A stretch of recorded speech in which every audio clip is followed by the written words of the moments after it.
여러분들 반갑습니다. 이렇게 부족한 저를 이곳에 이렇게 불러주신 우리 하나님께 먼저 감사드리고 우리 목사님과 또 여러 성도님들께도 진심으로 감사를 드립니다. 제가 우리 최석환 목사님을 뵌 때가 우리 목사님이 이제 군종 초임 때이십니다. 네, 그때 제가 우리 목사님을 딱 뵙고 나서 저에게 목사님은 어떤 목사님이셨냐면 군복을 입은 사도 바울처럼 보였습니다. 네, 정말로. 굉장히 일반 군종 목사님들하고는 확연히 달랐습니다. 군종 목사님으로서 뿐만 아니고 장교로서도 일반 장교들하고 비교가 안 될 정도로 정말 반듯하시고 범상치가 않으셨습니다. 제가 뵐 때는. 제가 그때 어떤 생각을 했냐면 아마 우리 목사님은 우리 군종 분야의 최고의 리더십의 역할까지 하실 거라고 제가 그때 저는 믿음으로 바라봤는데 제 생각이 틀리지 않았습니다. 제가 나중에 알았는데 우리 목사님께서 군종 이렇게 지원 서류에 군종감까지 좀 역할을 하고 싶다고 그렇게 기록을 했다고 제가 어느 인터뷰에서 보고 나서 정확히 하나님께서는 참 그 비전을 이루시는 것을 저는 현장에서 굉장히 여러 번 이렇게 볼 수가 있었습니다. 공항 베델교회는 제가 전혀 몰랐었습니다. 그런데 이렇게 여러분들 배려해 주셔서 공항 베델교회를 위해 잠깐 기도하면서 생각했던 것은 원래 베델이라는 것은 하나님의 집이라는 그런 의미가 있지 않습니까? 하나님이 임재하시는 처소. 공항은 또 이렇게 날아오는 비상의 상징입니다. 그래서 제가 이 교회를 볼 때 하나님과 비상하는 천상의 교회가 이 공항 베델 교회가 아닌가 제 개인적으로 그렇게 한번 생각을 해봤는데 네. 이렇게 참 귀한 교회, 복된 교회 이렇게 불러주신 것 다시 한번 감사를 드리고 싶습니다. 사실 저는 거의 평생을 군의 길을 걸어왔습니다. 우리 남자 성도님들 외에는 많은 우리 여성분들께서는 제가 살아온 길과 좀 상이하고 또 이질적인 요소가 있어서 제가 말씀을 드려도 잘 이해하지 못하시지 않을까 하는 염려도 있지만 제가 만난 하나님은 그 길이 어떤 길이든지 간에 동일하신 하나님이라고 저는 믿고 있습니다. 그 하나님을 저는 잠깐이지만 여러분들과 함께 나누고 싶습니다. 기독교는 기적의 종교라고 알고 계실 겁니다. 성경에 보면 정말 기적의 수많은 사건들이 기록되어 있습니다. 당장 성경책 첫 페이지를 보면 창세기 1장 1절에 보면 저 PPT 준비되어 있죠? 예, 제가 아까 되어 있지 않습니까? 예. 그 다음, 예. 태초에 하나님이 천지를 창조하시니라. 여기서 창조라는 저 단어는 히브리어로 바라라는 뜻인데 무에서 유를 이렇게 만들어낸다는 그런 의미입니다. 기적 아닙니까? 우리가 믿는 하나님은 무에서 유를 이렇게 만들어내시는 하나님 우리는 지금 믿고 있습니다. 그 기적의 하나님. 그리고 성경의 마지막 요한계시록 마지막 부분에는 어떤 부분이 나오냐면 아멘 주 예수의 오시옵소서 마라나타 예수님에 대한 기록이 되어 있습니다. 이 말씀은 어떤 말씀인 줄 아시죠? 예수님의 재림, 인간의 시간과 공간을 초월해서 이제 재림하시는 기적의 그 선언을 하고 계십니다. 사실 창조의 기적, 출애굽의 기적, 그 다음에 부활의 기적에 이어서 재림에서 완성될 그 기적을 성경은 우리에게 지금 증거하고 있습니다. 여러분들 구약 성경과 신약 성경을 보면 수많은 기적 사건들이 있지 않습니까? 대표적으로 홍해 바다가 갈라진 사건, 여리고 성이 무너지고 죽은 자가 다시 살아나고 오병이어의 기적 다 알고 계시지 않습니까? 그렇죠? 욥기서 5장 9절은 그렇게 증거하고 있습니다. 하나님은 헤아릴 수 없이 큰 일을 행하시며 기이한 일, 기적을 셀 수 없이 행하시는 하나님으로 욥기서는 그렇게 증거하고 있습니다. 9장 10절에도 똑같은 말씀이 나옵니다. 하나님은 측량할 수 없는 일을, 또 셀 수 없는 기이한 일을, 그 기적을 행하시는 하나님이라고 지금 성경은 우리에게 증거하고 있습니다. 시편 107편에 보면 여호와의 인자심과 인생애가 행하신 그 기적으로 말미암아 하나님을 찬송하라고 여러 차례 반복이 되고 있습니다. 여러분들, 만약에 하나님께서 가정하에 한 가지 기적을 여러분들한테 허락하신다면 어떤 기적이 이루어지기를 바라겠습니까? 군에서는 우리 병사들에게 이걸 질문하면 거의 동일합니다. 제대시켜주는 거. 거의 동일합니다. 군대가 좋아졌는데도 제가 지난달에도 물어보니까 똑같은 얘기를 합니다. 제대시켜주시면 저는 죽을 때까지 하나님을 믿겠다고 그래요. 여러분들, 기적의 하나님, 우리는 지금 조금 전에 함께 잠깐 생각해 봤지 않습니까? 그러면 그 기적의 하나님을 우리의 삶 속에서 혹시 누리고 계십니까? 그 기적의 하나님을 우리가 누리고 살려면 어떻게 하는 게, 어떤 비결이 있지 않겠습니까? 저는 개인적으로 사실은 군생활 40여 년 동안 정말 과분한 하나님의 기적 같은 은혜를 누리며 살았습니다. 그리고 제가 지금 살아있는 게 기적입니다. 왜냐하면 제가 30여 년 전에 서울대학병원으로부터 심각한 판정을 받았습니다. 자녀들에게 유언장을 남겨야 될 정도의 그런 상황이었습니다. 우리 최석환 목사님께서 정말 잘하시는 선배 군종감을 하셨던 신용백 목사님께서 저를 소개할 때 임종 예배까지 준비한 사람이라고 이렇게 표현할 정도로 제가 굉장히 심각한 판정을 받았었습니다. 군에서는 전공상 심의가 있습니다. 전역할 때 군생활하는 동안 부상이나 아니면 질병으로 손상당한 그런 신체가 있으면 거기에 대해서 판정을 해서 보상을 해주는 제도입니다. 제가 전역을 할 때 암 환자보다도 더 중한 등급을 받고 보상을 받았습니다. 그만큼 제가 심각했습니다. 살소망까지 끊어지고 더 이상 가능성이 없다고 그렇게 판단되어졌을 때 저는 기도원에 가서 생을 마치고자 했었습니다.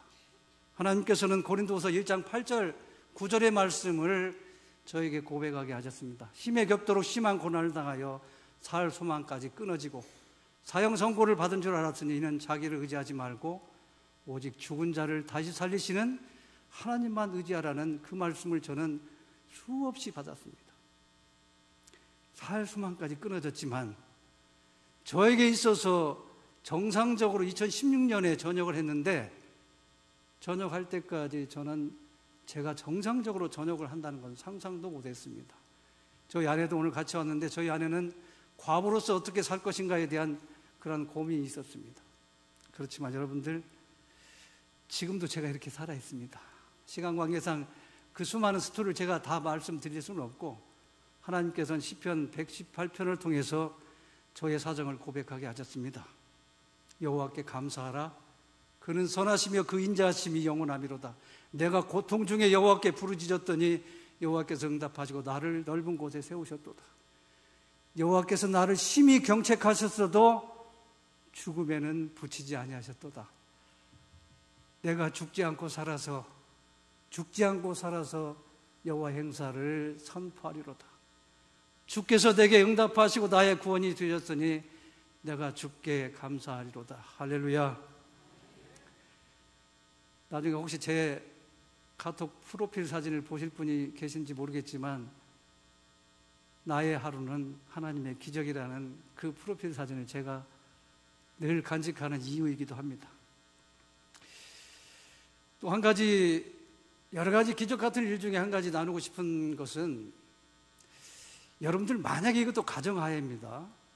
서울시장이 신실한 기독교인으로 이렇게 취임을 해서 조계사, 불교 조계사를 허물고 개조해서 만약에 교회를 만들었다면 여러분들 어떤 일이 발생할 것 같습니까? 아마 난리가 날 거예요. 그죠? 언론에서도 난리 날 것이고 데모할 것이고 서울시장 물러나라고 아마 강력히 아마 제기할 것 같아요. 근데 제가 그런 일이 있었습니다. 사실은 서원흥에 보면 기무학교가 있습니다. 제가 기무학교장으로 부임해서 그런 일이 있었습니다. 그 당시 학교는 어떤 분위기였냐면 전두환 대통령 때부터 이렇게 지어진 큰 절이 있습니다. 거기에. 그래서 불교의 성지라고 할 정도로 정말 불교세가 굉장히 강했던 곳입니다. 거기에 비해서 저희 기독교는 사실은 우리 군에 우리 목사님 잘 아시지만 중령급 부대만 해도 교회들이 대부분 있습니다. 그런데 저희 부대는 삼성장군인 그 훨씬 더 규모가 큰데도 교회가 몇십 년 동안 없었습니다. 마치 교회 다니는 사람들은 엄청난 공격과 그런 박해를 받았던 곳입니다. 마치 제가 보기에는 초대교회와 같은 그런 분위기였습니다. 그 당시 학교에는 작은 기도처소 같은 그러한 곳이 있었습니다. 그런데 그것마저도 그 당시에 이명박 대통령께서 그 테니스를 계속 매주 치러 오십니다. 그러니까 그 테니스 치는데 교회가 방해가 되어서 그 교회를 경호처에서 엎자리고까지 할 정도로 핍박이 받았습니다. 그런데 그 교회 처소 옆에 중앙에는 굉장히 아름다운 멋진 장소가 있었습니다. 거기는 뭐냐면 연회장이었는데 국가적인 행사나 아니면 중요한 파티가 있을 때 거기에서 이루어진 곳입니다. 그런데 여러 가지 사연들 속에서 제 마음속에 어떤 생각이 들었냐면 저 연회장을 교회로 만들면 너무 좋을 것 같은 생각이 들었던 거예요. 그래서 제가 목사님한테 말씀드렸어요. 목사님, 일 한번 저지르시죠. 그랬더니 목사님 펄쩍됩니다. 절대 안 된다는 거예요. 어떻게 그 상상 자체가 안 되는 상황이었어요. 주변에서 강력히 만류했습니다. 또 여러 가지 참 위협도 했습니다. 그렇지만 제 마음속에는 어떤 생각이 들었냐면 순교하는 사람들이 있는데 내가 감옥을 가더라도 이 정도는 좀 감당하는 게 굉장히 영광스러울 것 같은 생각이 들었습니다. 감행을 했습니다. 많은 사람들이 그랬습니다. 이건 개인의 문제가 개인의 처벌받는 문제가 아니고 군뿐만 아니라 국가적인 문제가 비화될 거라고 그렇게 강력히 제기를 하고 마치 느헤미야가 성전을 재건할 때 그 수많은 공격과 위험과 또 여러 가지 또 방해가 있었습니다. 그렇지만 정말 무모한 것 같은 일이었고 불가능해 보였던 그 일이었지만 하나님께서 방해하는 사람들의 눈을 가려주셨고 많은 도움의 손길을 통해서 결국은 연회장을 예배당으로 만들어주시는 놀라운 경험을 제가 할 수 있었습니다. 사진 잠깐 한번 보여주시겠습니까? 예. 지금도 저기만 보면 저는 눈물이 납니다. 네. 저기가 정말 마셔라 부어라 했던 그 연회장을 하나님께서는 저렇게 바꿔주셨습니다. 제 힘으로 될 수 있겠습니까? 도저히 되지 않는다. 근데 한 가지 참 신기한 일은 다음 페이지 한번 보시죠. 저게 지금 원래 기도처였습니다. 그런데 카페를 멋있게 만들었습니다.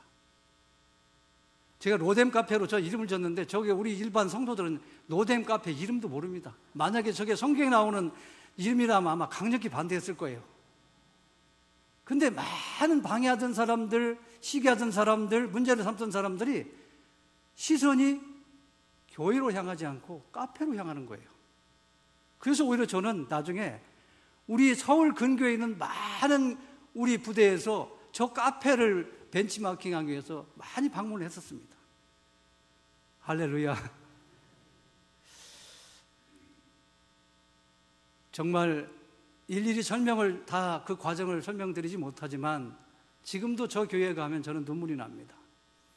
한 가지만 여러분들과 나누고 싶은 또 기적 같은 일은 뭐냐면 제가 말씀드린 대로 저는 정상적인 전역을 한다고 한 번도 생각을 못했습니다. 그런데 제가 정상적으로 전역을 하고 나서 또 그 기관의 고위 기관장으로 다시 임명을 받았습니다. 그런데 그 당시에 정권이 바뀌고 저희 조직이 이제 굉장히 국가적인 이슈로 이렇게 번졌습니다. 조직이 해체되는 그런 아픔의 과정이 있었습니다. 4,000명의 그 조직원들이 정말 엄청난 고초를 당하게 되었습니다. 여러분들 아마 이재수 사령관님이 투신했던 사건도 여러분들 기억하실 겁니다. 많은 젊은 장교들이 또 투신할 정도로까지 정말 힘든 시간들이 있었습니다. 부대원들이 정말 억울해 생각했던 것은 자신들이 한 순수한 업무만 했는데도 마치 반역자처럼 중대한 범죄를 저지른 것처럼 매도되는 것에 대해서 너무도 힘들어했습니다. 그 당시 저는 그 조직의 유일한 장로였고 또 그 책임자적인 위치에 있는 어른으로서 그냥 있을 수가 없었습니다. 그런데 그 당시 분위기는 어떤 분위기였냐면 권력에 반하는 행동을 하게 되면 엄청난 고초를 당해야 됩니다. 그 대가를 치러야 됩니다. 그렇지만 저는 어쩔 수 없었습니다. 제가 언론에 문제를 제기했고 대서특필하게 되었고 또 이로 인해서 혹독한 대가를 제가 지불해야 됐습니다. 저는 국방부로부터 중징계를 받게 되었습니다.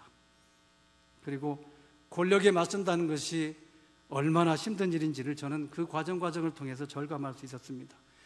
여러분들 군에서 중징계를 받으면 더 이상 근무를 할 수가 없습니다.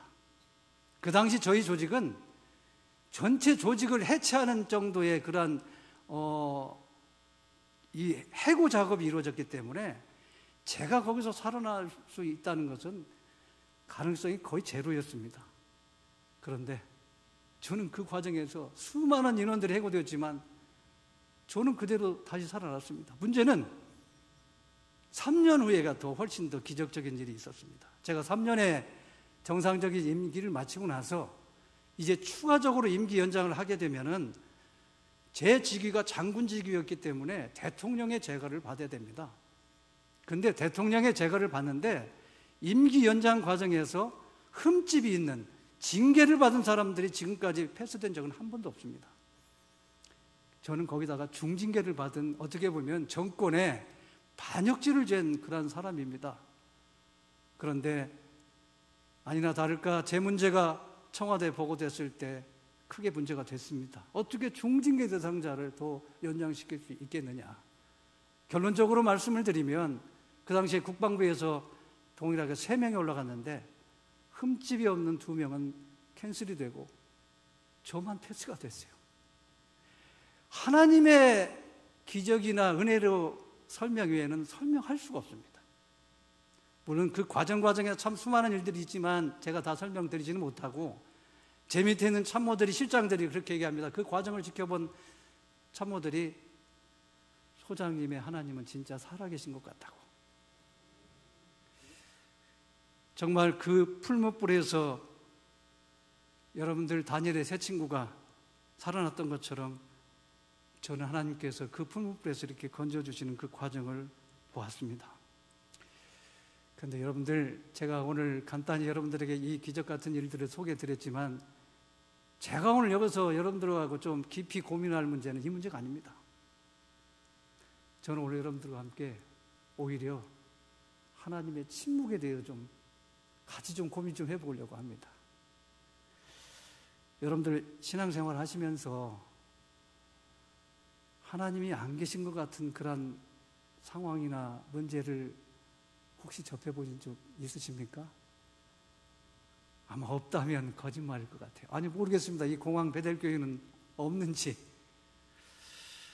사실 우리가 신앙생활하면서 질병의 문제나 물질의 문제나 자녀의 문제나 수많은 문제들 앞에서 우리가 기도했을 때 하나님이 좀 응답해 주시면 좋겠지만 그렇지 못할 때가 있는 것이 사실입니다. 제가 말씀드린 것처럼 저는 과분한 은혜를 받았습니다. 그런데 그 과정에서 정말 힘든 것이 뭐였냐면 그때마다 하나님께서 침묵하시는 것 같은 그러한 과정들이었습니다. 시한부 같은 선고를 받은 이후에 얼마나 많이 기도했겠습니까? 그리고 병원에 갈 때마다 항상 하나님 이번에는 좀 고쳐주시겠지? 그런데 회복되지 않는 증상, 또 받아든 여러 가지 수치들, 악화된 수치들 볼 때마다 인간이지 않습니까? 그렇죠? 당장 현실 문제잖아요. 하나님은 멀리 계신 것 같고 안 계신 것 같아요. 밤을 새워서 그렇게 기도하고 한 달, 두 달, 1년이 지나도 제 몸의 증상은 달라지는 것 같지가 않아요. 말씀드린 대로 그 어려운 성전 건축을 하면서 권력에 대척을 하면서 있었던 수많은 어려움 과정을 돕고 얼마나 기도했겠습니까? 그런데 그 순간순간을 따져보면 왜 응답을 안 하시지? 왜 이런 어려움을 계속 지속시키시지? 하나님이 안 계신 것 같은 상황을 한두 번 경험한 게 아닙니다. 여러분들, 이런 하나님의 침묵 같은 그런 문제에 대해서 많은 신학자들도 연구를 했습니다. 그 중에 필립 얀시 목사님이 저는 대표적인 목사님이 아니신가 싶습니다. 하나님, 당신께 실망했습니다라는 그런 책을 지신 분입니다. PPT에 나오실 겁니다. 이 책을 아마 읽어보신 분도 계실 거지만 저는 이 책을 가끔 읽어봅니다. 왜냐하면 이 책을 통해 저는 너무도 많은 은혜를 받았기 때문에 그렇습니다. 이 책은 하나님을 열심히 섬겼는데도 실망했던 사람들의 이야기입니다. 목사님의 이야기이고 선교사님의 얘기이고 장로님의 얘기이고 권사님들의 얘기이고 일반 성도님들의 얘기입니다.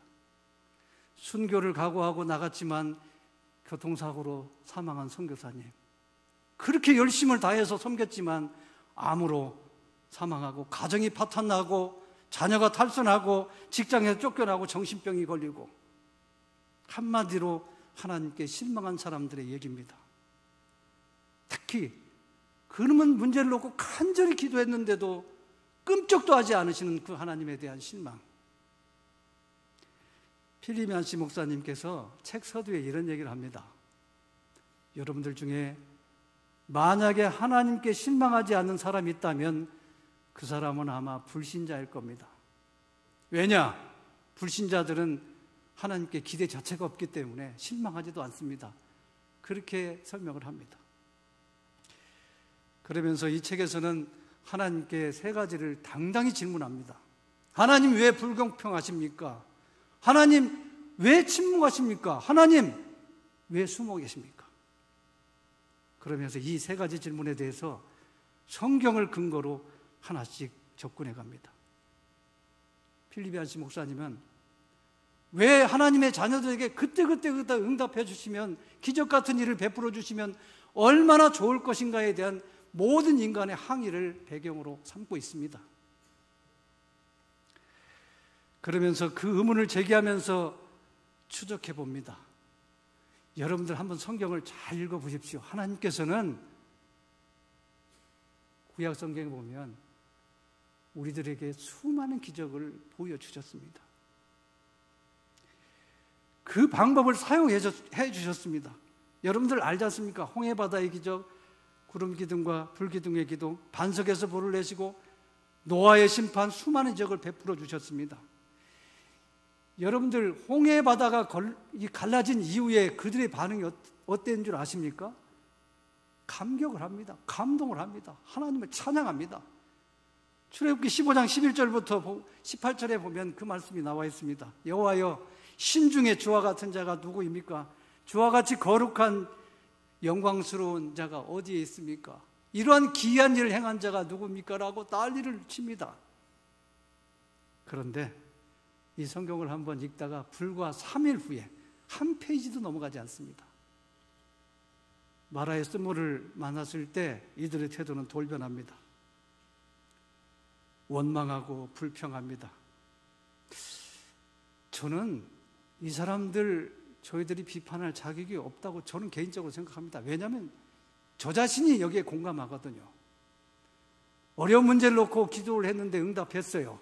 기적을 체험했어요. 근데 또 다른 문제를 한번 직면해 보십시오. 그 기적은 이미 과거의 문제가 되더라고요. 현재 직면한 문제가 저에게는 또 절박한 문제가 되더라고요. 저는 이분들의 심정이 이해가 가더라고요. 여러분들 출애굽기에서 민수기까지는 하나님께서 직접 나타난 시대입니다. 그런데 그 시대를 한번 살펴보십시오. 여전히 불평하고 여전히 원망하고 죄를 짓습니다. 하나님의 가시적인 현존이 믿음을 보장하지 않는다는 증거입니다. 하나의 기적은 또 다른 기적이 필요한 것이 우리 인생의 특징이 아닌가 싶습니다. 두 번째, 우리 안시 목사님이 하나님께 질문하는 게 그것입니다. 세상의 불의, 의인이 고난을 당하고 어떻게 보면 악한 자가 잘 사는 것처럼 보이는 이 세상에서 왜 하나님은 침묵하시느냐 이거죠. 그러면서 욥기서를 통해서 한번 고찰해 봅니다. 그러면서 안시 목사님은 그런 결론을 냅니다. 하나님의 침묵은 하나님의 부재가 아니라 그 안에 신비한 목적과 우리의 생각을 뛰어넘는 하나님의 뜻을 발견하게 됩니다. 특별히 하나님께서는 우리들이 기대하지만 그에 반하는 고통을 없애기보다는 함께 견디는 방식으로 일하시는 하나님만의 비밀을 발견하게 됩니다. 대표적인 것이 바로 하나님께서 예수 그리스도를 십자가에 못 박으신 사건입니다. 십자가상에서 예수님이 그렇게 절규하지 않습니까? 그러면서 필립 안시 목사님이 그런 문제를 제기합니다. 만약에 예수님의 그 절규에 하나님이 침묵하지 않으셨다면 우리의 구원은 현재 없다. 끔찍한 일이다. 차원 높은 얘기라고 저는 생각합니다. 그러면서 필립 안시 목사님께서는 전반적인 그러한 종합적인 결론을 냅니다. 하나님의 침묵은 부재나 거부가 아니라 성숙과 숙성을 통해서 우리를 다듬어 가시는, 빚어 가시는 거룩한 과정임을 고백합니다. 하나님의 침묵은 결과가 아니라 과정이다. 하나님의 침묵과 고난은 하나님께로 돌아올 수 있는 초청장과 같다고 그렇게 목사님은 정의합니다. 하나님의 침묵은 우리를 버리시는 것이 아니다. 인간의 방식과 다른 방법으로 일하신다는 것을 믿었을 때 우리의 신앙은 달라진다. 그러면서 그렇게 얘기합니다. 진정한 신앙훈련은 우리가 기대하는 답을 아는 것이 아니다. 씨름과 질문 가운데서 우리의 영적인 근력을 좀 더 튼튼하게 만들고 하나님과 친밀함을 알아가고 깊어지는 것이라고 결론을 냅니다. 단순히 고통을 견뎌내는 인내가 아니라 보이지 않는 하나님을 신뢰하는 훈련이라고 그렇게 증거를 하고 있는데 저는 100% 공감합니다. 여러분들, 하나님의 침묵이 이해가 될 때 우리의 기도가 바뀌게 됩니다. 어떻게? 우리의 기도의 종류는 두 가지가 있습니다. 잡는 기도입니다. 하나님을 의뢰하는 기도. 하나는 놓는 기도가 있습니다. 신뢰하는 기도입니다. 어떻게 바뀌냐면 하나님 이렇게 해 주십시오. 이런 기도에서 하나님 그러셨군요. 알겠습니다로 바뀐다는 것입니다. 여러분들 성경에 보면 이 하나님의 침묵에 대해서 경험한 사람들이 한둘이 아닙니다. 아브라함은 25년 동안 하나님의 침묵을 겪었습니다. 요셉은 13년 동안. 여러분들 노아는 몇 년 겪은 줄 아십니까? 노아 100년 겪었습니다. 남의 일이니까 아무것도 아닌 것 같지만 저희들 기도 문제를 가지고 10년 동안 여러분들 응답받지 않으셨다면 어떻겠습니까? 하나님 안 계신 것처럼 느껴질 거 아니겠어요? 그렇죠? 그 중에서 다윗과 같은 분은 어떤 분이십니까? 하나님께서 정말 내 마음에 합한 자라고 할 정도로 친밀함을 누렸던 그러한 인물입니다. 그런데 그런 다윗도 성경에 보면 수많은 그러한 성경 속에서 하나님의 침묵에 씨름하는 장면이 나옵니다. 시편 13편 1절에 보면 여호와여 어느 때까지이니까 나를 영원히 잊으시나이까 주의 얼굴을 나에게서 어느 때까지 숨기시겠습니까? 하나님의 침묵과 부재를 정말 절절하게 토로하는 내용입니다. 하나님이 지금 이 시간에는 안 계신 것 같아요. 아무리 기도해도 응답치 않아요. 도대체 어느 때까지입니까? 이 말은 지금 어느 때까지냐는 것은 끝날 때가 아니고 영원히 이렇게 그냥 진행될 것 같은 절망의 부르짖음입니다. 여러분들, 그런데 다윗의 결론은 어떤 결론인 줄 아십니까?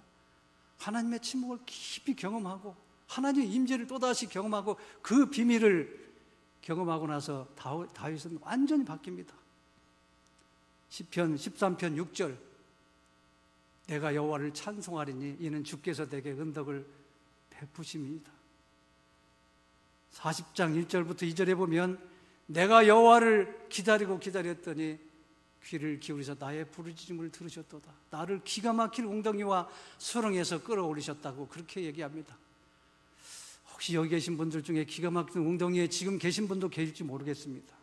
그렇지만 저는 확신합니다. 다윗처럼 고백할 그날이 올 거라고.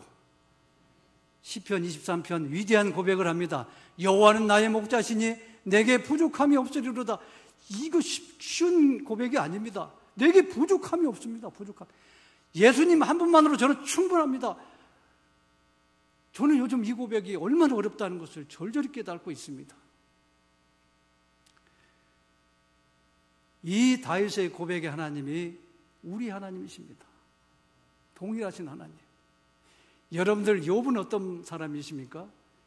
욥은 하나님께 정말 극찬을 받았던 사람입니다. 하나님이 자랑했던 사람입니다. 사탄에게도. 1장 1절에 보십시오. 온전하고 정직하여 하나님을 경외하며 악에서 떠난 자더라. 그러면서 1장 8절은 또 얘기합니다. 1장 8절에 보면 그와 같이 온전하고 정직하여 하나님을 경외하며 악에서 떠난 자가 세상에 없다고. 세상에 없다는 것은 욥이 유일하다는 것입니다. 그런데 이 욥도 하나님이 안 계신 것 같은 절망적인 그런 상황 속에서 그 하나님의 침묵에 씨름하는 그러한 모습이 여러 군데 나옵니다. 23장 2절에 보면 오늘 또 내게 반항하는 마음과 근심이 있나니 내가 받는 재앙이 탄식보다 무거움이라. 하나님께 원망이 있습니다. 내가 당한 일이 너무도 극심해서 신음소리도 지금 나오지 않는 상황입니다. 3절에 보면 내가 어찌하면 하나님을 발견하고 그의 처소에 나아가랴. 하나님, 한 번만 하나님이 계시다는 증표를 좀 보여주십시오. 그러면 저 나가 괜찮겠습니다. 제발 좀 말씀해 달라는 거예요. 근데 23절 8절부터 9절 동쪽으로 가도 서쪽으로 가도 남쪽으로 가도 북쪽으로 가도 안 계세요. 어디에도 안 계신 하나님. 그렇지만 여러분들 욥의 결론을 잘 알고 계시지 않습니까? 그렇죠? 이 하나님의 침묵과 이 하나님의 부재 같은 상황 속에서 수많은 씨름 속에서 욥은 42장에 가서 정말 놀라운 고백을 합니다. 내가 죽게 대하여 귀로만 지금까지는 들었지만 이제 눈으로 주를 뵙니다. 할렐루야. 저는 여기 계신 모든 분들이 이 고백을 드리는 날이 왔으면 좋겠습니다. 아니, 올 것입니다. 근데 여기서 우리가 한 가지 또 주목할 것이 있습니다. 이 고백을 드렸을 때 욥의 그러한 극심한 상황이 바뀐 상황이 아닙니다. 지금 이 상황도 여전히 욥에게는 그러한 극심한 상황이 진행되고 있는 상황입니다. 그런데도 믿음으로 고백하고 있습니다. 그 뒤에 갑절의 축복이 주어진다는 사실입니다. 여러분들 순서 알겠죠? 하나님은 우리가 믿음으로 먼저 선불 고백을 했을 때 욥과 같이 놀라운 고백을 하게 하신다는 사실입니다. 제가 존경하는 최덕한 목사님, 잘 이해가 되지 않는 부분이 있었어요. 정말 훌륭하신 분인데 진급이 안 되는 거예요. 아예 소령도 3차가 안 되는 거예요. 중령도 계속 떨어지는 거예요. 제가 여쭤보지는 않습니다. 죄송합니다. 하나님의 침묵에 대해서, 부재에 대해서 굉장히 씨름하지 않으셨을까 하는 감히 제가 생각을 해봅니다. 그런데 결론이 어떻습니까? 그렇죠? 혹시 목사님 제 말이 좀 오버했는지는 모르겠지만 제 개인적으로 목사님을 위해서 기도할 때 얼마나 하나님께 따졌는지 모르겠어요. 아니, 이렇게 훌륭하신 분을 왜 진급 안 시키냐고. 근데 그것은 과정이었습니다. 할렐루야. 하나님의 이 기적과 이러한 문제에 대해서 우리는 신앙의 거장들의 신앙 고백을 한번 돌아볼 필요가 있습니다. C.S. 루이스는 그런 얘기를 했습니다. 기적은 믿음을 만들지 못한다. 그런데 믿음은 기적을 만든다. 기적은 환경을 바꿀 수 있지만 그 사람의 마음까지는 바꾸지 못한다. 필리비안스 목사님이 어떤 말씀을 하셨냐면, 기적은 믿음과 연결되지 않습니다. 다만 일시적으로 마약과 같이 효과는 있습니다. 그런데 그 효과가 떨어지면 또 다른 기적을 찾게 됩니다. 그래서 믿음은 관계에서 오지만 기적은 사건에 불과하다. 5만 번 응답을 받은 조지 뮬러 목사님, 기적을 5만 번 경험하신 분입니다. 그분은 뭐라고 고백을 했냐면, 나는 기적보다 약속을 붙드는 믿음을 더 신뢰한다. 기적은 감각을 자극하지만 믿음은, 약속은 영혼을 붙든다고 그랬습니다. 이 고백까지 가기에는 쉽지는 않습니다. 믿음의 거장들의 결론입니다. 믿음은 기적보다 오히려 고난과 침묵을 통해서 단련되고, 고난 없는 믿음은 모래 위에 쌓은 모래성과 같다고 그렇게 이구동성으로 고백했습니다. 우리는 기적에 대한 예수님의 말씀에 대해서 한번 고민해 볼 필요가 있습니다. 누가복음 11장 29절에 보면, 악한 세대가 표적을 구하되 요나의 표적밖에는 보일 표적이 없다. 예수님께서 얼마나 많은 기적을 베풀어 주신 분인지 우리는 잘 알고 있지 않습니까? 그런데 이렇게 말씀하세요. 20장 29절에는 그렇게 얘기하고 있습니다. 야, 너희가 나를 본고로 믿느냐? 보지 못하고 믿는 자들이 훨씬 더 복되도다. 이런 말씀을 통해 저는 고백할 수 있습니다. 하나님께서는 우리의 믿음을 훨씬 더 기적보다 중시 여기는 하나님이십니다. 우리는 그러면 어떻게 해야 되겠습니까? 믿음의 선진들은 그렇게 고백합니다. 기적을 구하기에 앞서서 기적을 볼 수 있는 마음의 눈을 열어달라는 것이 우리들의 먼저의 기도의 제목이 되어야 된다고 그렇게 얘기합니다. 아인슈타인이 그런 얘기를 했습니다. 세상에는 두 가지 부류의 사람이 있다. 첫째, 세상에는 기적이 없다고 믿으며 살아가는 부류가 있고, 한 부류는 모든 것이 기적이라고 믿으며 사는 사람이다.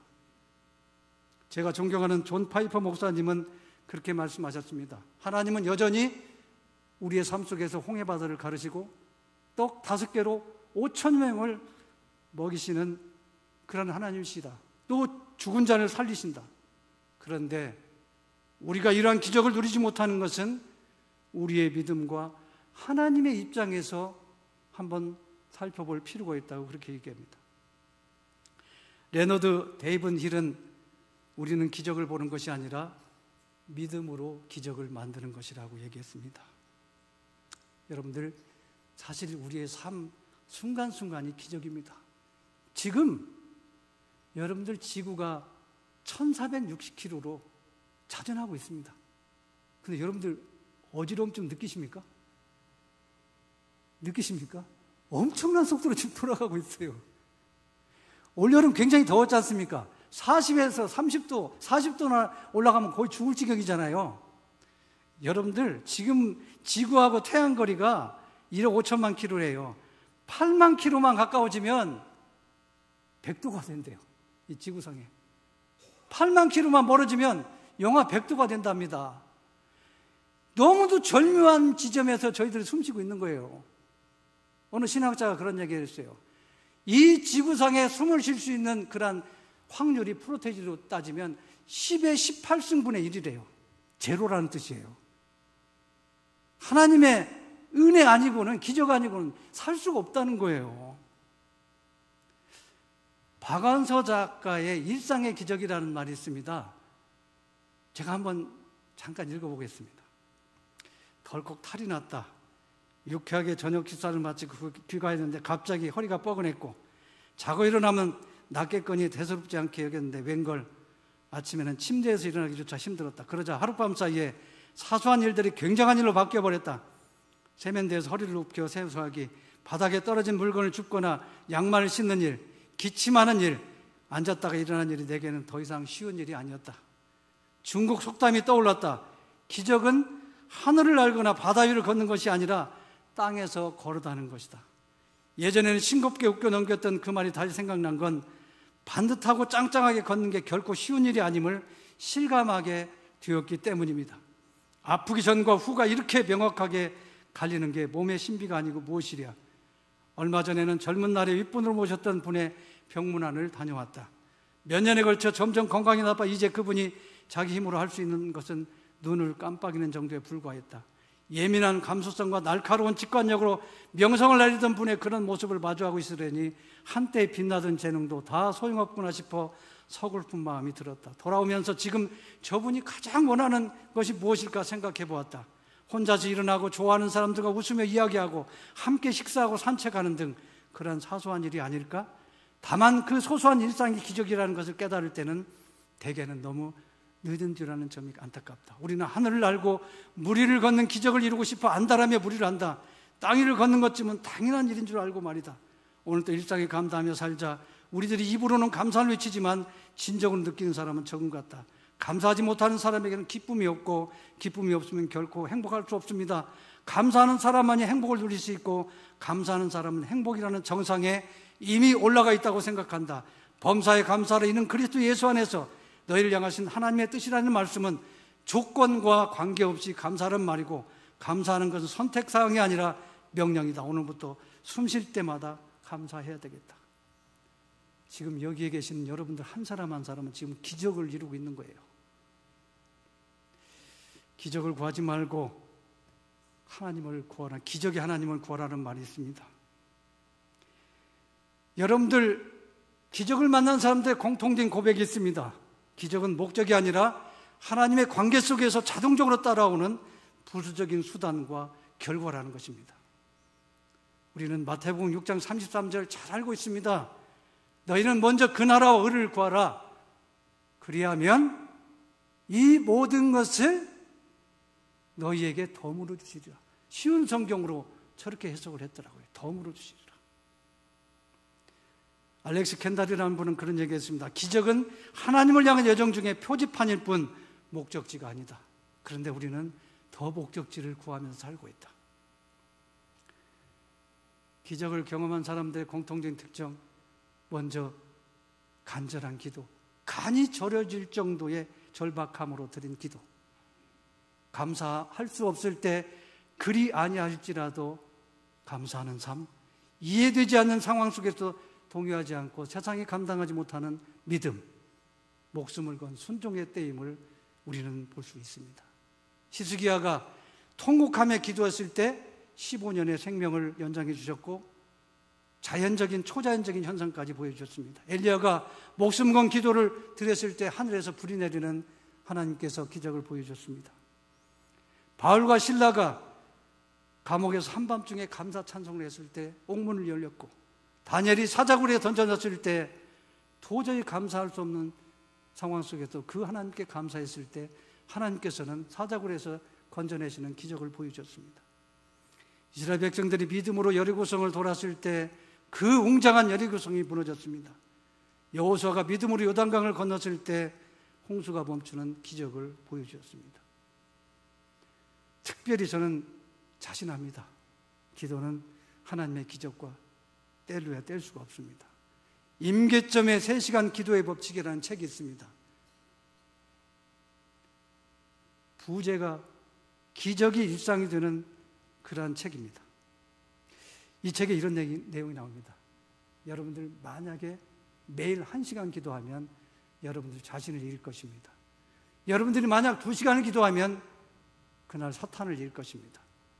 여러분들이 만약 하루에 3시간씩 기도한다면 여러분들의 일상은 기적이 될 것입니다. 마틴 루터가 하루 2시간 이상 기도하지 않으면 그날은 나는 사탄에게 패배한 날이라고 그렇게 고백을 했습니다. 저는 개인적으로 이 말씀에 전적으로 공감합니다. 그래서 저는 평생 동안 군 생활했지만 제가 목회자로 임직을 받은 이후에 한 가지 저 목적이 있습니다. 기도 목사가 되는 것입니다. 그래서 골방의 사역, 저는 워룸 사역에 지금 제 모든 것을 다하고 있습니다. 혹시 우리 베델교회 여러분들 중에 절박한 문제가 있으면 저한테 기도 제목 좀 보내주십시오. 조금이라도 거들어 드리겠습니다. 특별히 기적의 하나님을 우리가 믿는 자들로서 세상을 오늘 본문 말씀을 통해서 불신자들은 우리에게 이런 질문을 한다고 생각합니다. 시편 42편은 하나님이 안 계신 것 같은 상황입니다. 절망적인 지금 하나님의 침묵의 상황입니다. 사람들이 내 하나님이 어디 있느냐 조롱합니다. 저는 그렇게 생각합니다. 지금 우리들에게도 이 질문을 한다고 생각합니다. 하나님의 비밀을 알고 있는 우리들은 이 질문에 답을 할 능력과 비밀이 있어야 된다고 저는 생각합니다. 우리는 하나님의 침묵 중에서도 기적의 하나님을 믿는 사람들이 되어야 되지 않을까 싶습니다. 특별히 스펠전 목사님의 고백을 참고하면서 오늘 말씀을 마칠까 싶습니다. 스펠전 목사님이 그런 고백을 했습니다. 가장 위대한 우주적 기적은 하나님께서 이 땅에 예수 그리스도를 보내주신 기적이다. 그런데 기적 중의 기적은 내가 예수 그리스도를 믿고 구원받은 사건이라고 얘기했습니다. 성경은 기적의 목적이 우리의 필요나 우리의 욕심을 해결해 주기 위한 수단이 아니라 하나님의 권능과 하나님의 뜻과 소원을 이루어드리기 위한 수단임을 분명히 말씀하고 계십니다. 그래서 믿음의 선진들은 우리에게 말씀합니다. 기적을 구하지 말고 기적의 하나님을 구하라. 그 기적을 체험하고 누리며 살아가는 비밀을 가진 자들이 우리가 되어야 된다고 선진들은 얘기합니다. 특별히 우리가 기도하지 않아서 사탄에게 패배하고 기도하지 않아서 마땅히 누려야 될 일상의 기적을 누리지 않는다면 얼마나 안타까운 일이겠습니까? 저와 여러분들 우리 기적의 하나님을 날마다 구함으로써 이 놀라운 기적을 누리며 살아가는 믿음의 주역들이 되길 주의 이름으로 축복합니다. 여러분들 잠깐 기도하겠습니다. 하나님 우리 아버지, 참으로 부족하고 어리석은 저희들이지만 독생자 예수 그리스도를 이 땅에 보내주셔서 그 생명의 비밀을 알고 그 하나님의 자녀됨의 영광을 누리게 하시니 고맙고 감사합니다. 저희들이 하나님을 믿는다고 하면서도 때로는 하나님의 침묵, 하나님의 안 계신 것 같은 그런 상황에 접할 때마다 낙심하고 흔들리고 넘어지는 우리들의 연약한 모습을 봅니다. 그렇지만 기적의 하나님을 우리가 구함으로써 우리의 날마다 삶 속에서 우리의 모든 일상이 기적임을 누리며 살아가는 저희들이 되게 하여 주옵소서. 특별히 기도를 통해서 하나님의 살아계심을 우리가 목도하며 날마다 그 하나님을 노래하며 찬양하는 저희들 모두가 되게 하여 주옵소서. 우리 구주 예수 그리스도의 이름으로 기도하옵나이다. 아멘.